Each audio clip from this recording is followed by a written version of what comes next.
When the producer steps in to address the situation, it's clear that tensions are running high.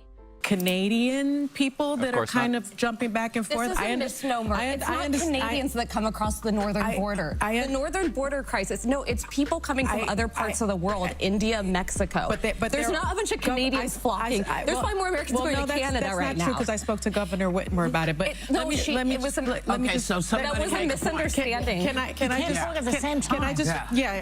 just finish what I was saying? There are about 6,000 Canadians who came to the country. So that I don't lose my thought. A recent episode of The View had everything: heated exchanges, frustration, and even moments where attention seemed to drift. This wasn't just an ordinary debate.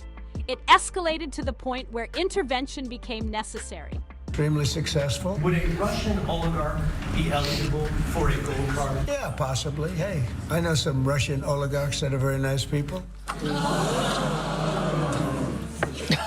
You know, remember when Elon bought America? Yeah. He could have saved money with this, because this is only $5 million. Throughout the broadcast, emotions ran strong, and the discussion quickly turned chaotic. The panelists clashed over key issues, leading to an environment where productive dialogue seemed nearly impossible.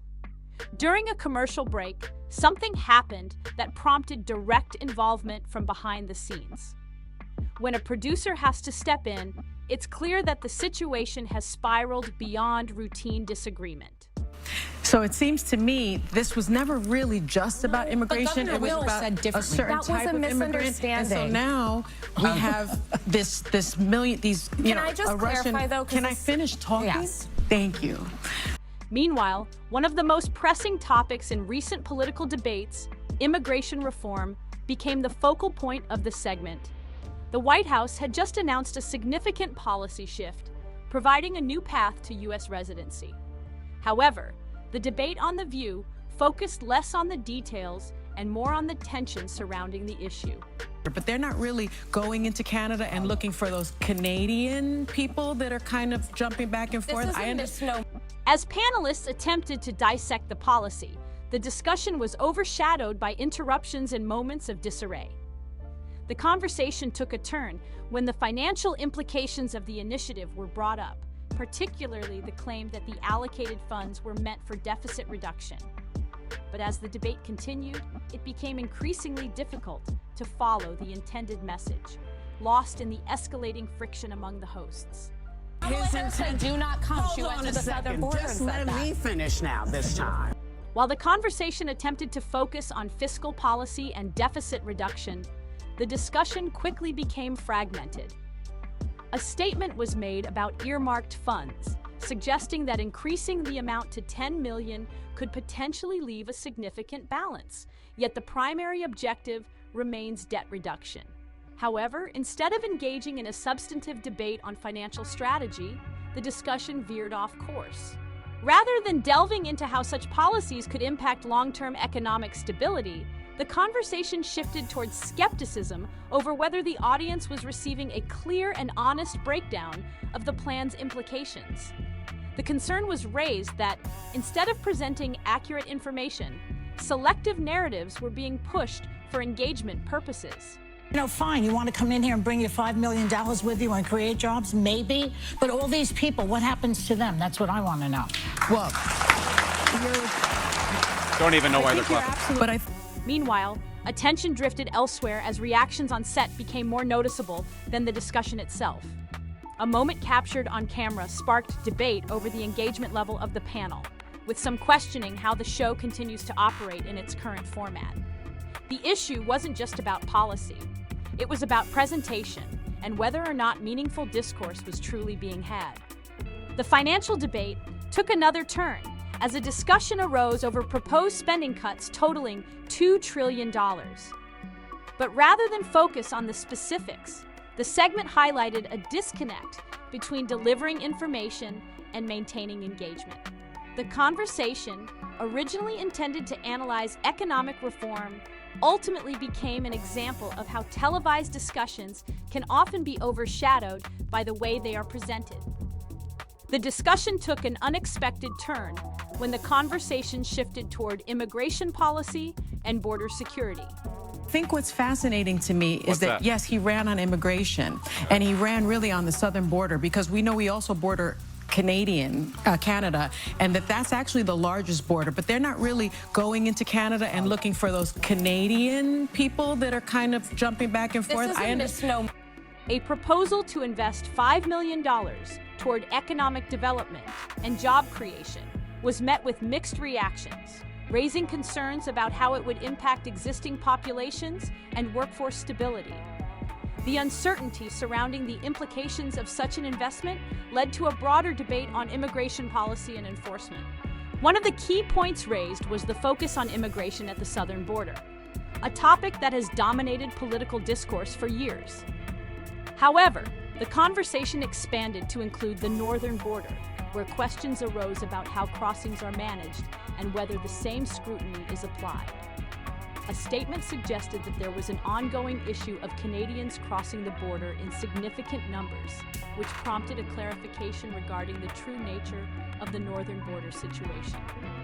So it seems to me this was never really just about immigration. It was about a certain type of immigrant. And so now we have these Can I just clarify, though? Can I finish talking? Yes. Thank you. In reality, data shows that while border crossings do occur in the north, they are not primarily driven by Canadian nationals. Instead, individuals from various countries, including Mexico and India, attempt to enter the U.S. through less monitored entry points along the northern border. The clarification emphasized that the majority of crossings from Canada are not Canadians seeking entry, but rather individuals from other nations using the border as an alternative route. The discussion then highlighted a broader issue: misconceptions surrounding immigration and how public perception can often be shaped by incomplete or misleading narratives. This moment underscored the importance of accurate information and data-driven discussions when addressing complex topics like border security. While the debate continued, it became evident that factual accuracy remains a key challenge in mainstream discussions on immigration. The discussion took another turn when the conversation centered around immigration policies and the broader implications of selective enforcement. There was an attempt to clarify a key point regarding border security, but interruptions and overlapping dialogue made it increasingly difficult for the discussion to stay on track. One panelist attempted to explain the complexity of immigration pathways and the differences between various groups seeking entry into the country. The main argument centered on whether policies should prioritize certain immigrants over others, and whether existing programs like DACA should be expanded or revised. A clarification was provided about the northern border situation, which had been mischaracterized earlier. Contrary to common assumptions, the majority of unauthorized crossings at the northern border are not from Canadian nationals.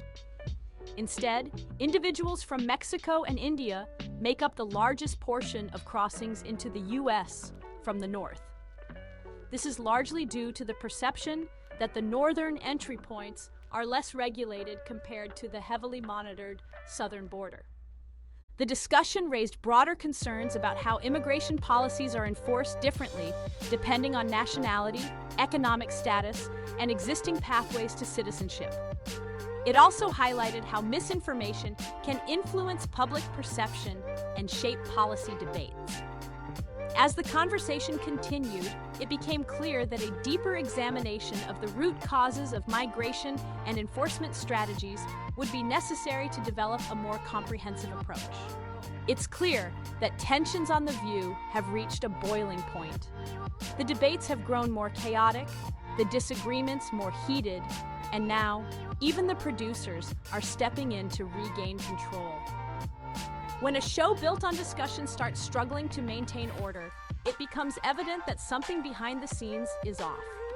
During a discussion on immigration reform, the panel found themselves tangled in an argument that quickly spiraled into frustration. Whoopi Goldberg, in her usual assertive manner, demanded clarity on immigration policies, insisting that decisions needed to be made. "I want somebody to make a decision about immigration," Whoopi stated emphatically. They did, another co-host interjected, cutting in abruptly.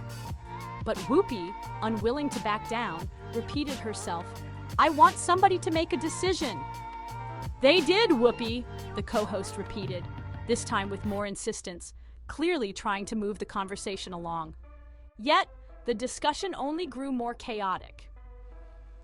Whoopi, growing increasingly frustrated, argued that America had spent decades inviting immigrants into the country, only to now create confusion about how they can enter legally.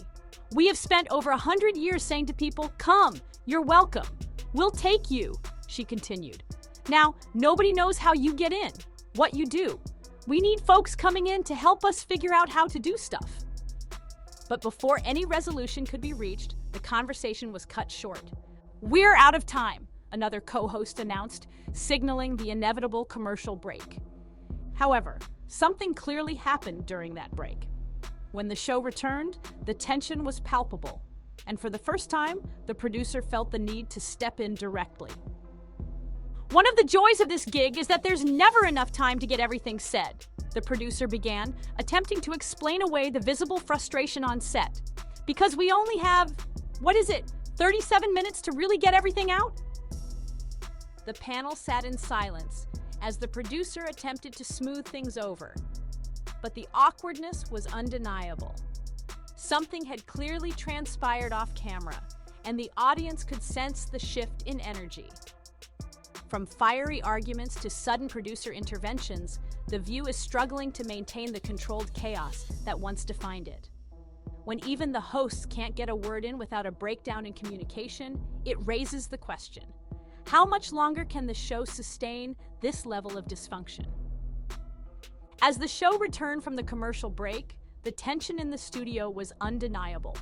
The producer attempted to diffuse the situation, explaining that the intense discussions stem from passion and the wide range of topics they cover. And it's because people are feeling passionate and want to talk, the producer explained. We're not just a political show, we talk about a lot of different things. The panelists sat in silence, some visibly unsettled by the turn the conversation had taken. Trying to regain control, the producer continued, so we're gonna finish up what we were doing before we left. What's that, Sunny? If folks have more to say? I don't, Sunny interjected abruptly.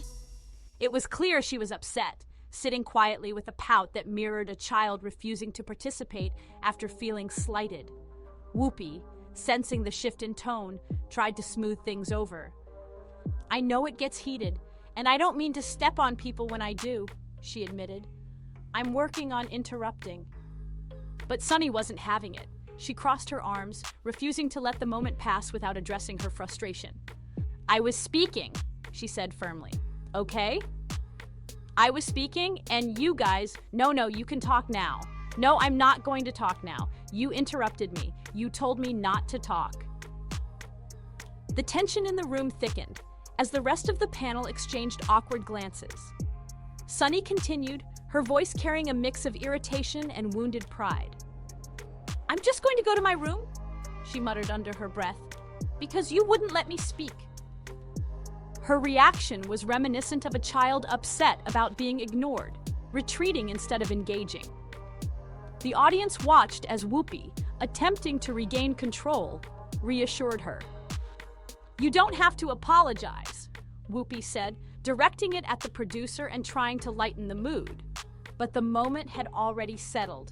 The cracks in the panel's dynamic were becoming more visible with each argument, leaving viewers questioning just how much longer the View could keep its discussions from completely unraveling. As the discussion remained tense, the panelists tried to move forward, but the unresolved frustration still lingered in the air. Whoopi, shifting in her chair, sighed deeply before addressing the group. All right, let's reset for a second, she said, attempting to bring some control back to the conversation.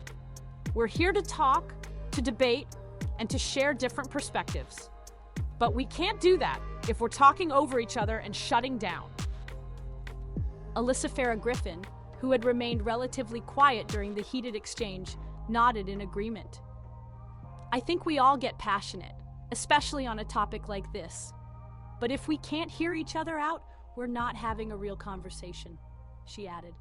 Sunny, still visibly upset, sat with her arms crossed. It's not just about being heard, she muttered. It's about respect. When I try to make a point, I'm constantly cut off. The tension grew as the air grew heavy with unspoken frustrations. It was clear this wasn't just about the immigration debate anymore. There was a deeper issue within the dynamic of the panel itself. Sarah Haynes, ever the mediator, jumped in. I get that, Sunny, and I think we can all do better. But at the same time, when the conversation gets this tense, it's hard to keep it from spiraling. We need to refocus. Whoopi, rubbing her temples, took another deep breath. Look, no one is saying you can't talk, Sunny. But when everyone is speaking at the same time, nobody wins. And I think we're all tired of the interruptions on both sides.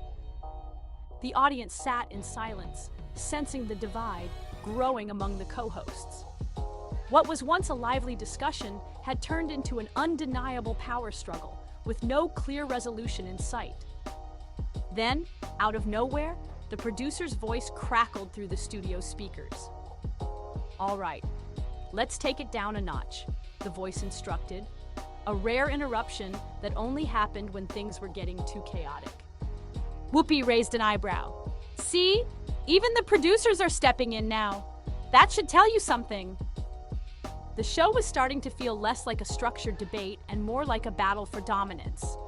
And as the commercial break loomed once again, one thing was becoming increasingly clear. The View was teetering on the edge of complete dysfunction. As the discussion finally wrapped up, the tension in the studio was still evident. The conversation had shifted from immigration to education, from labor to refugees, and yet nothing truly felt resolved. Whoopi, leaning back in her chair, exhaled, seemingly exhausted by the back and forth. So, at the end of the day, we're all just talking in circles, she muttered, rubbing her temples. Same debates, different day. Sunny, nodding, added, and we'll probably be back here again next week saying the same thing. Sarah Haynes, trying to inject some optimism into the room, offered a half smile. Well, maybe next time we'll actually find common ground. The audience chuckled, though it was clear that the energy in the room had shifted. This wasn't just another debate. It was a sign of something deeper happening behind the scenes at The View. And then, just as the segment was about to end, Whoopi motioned towards the cameras. All right, we gotta wrap it up. Thanks for watching, folks. But before we go, the screen cut to the host addressing the audience directly. What do you think? Does this debate actually lead to solutions? Or is it just the same tired arguments recycled over and over again? Let us know in the comments below. And if you made it this far, be sure to hit that like button and subscribe. It helps out a ton, and trust me, you won't want to miss what's coming next. This is just the beginning. See you in the next one.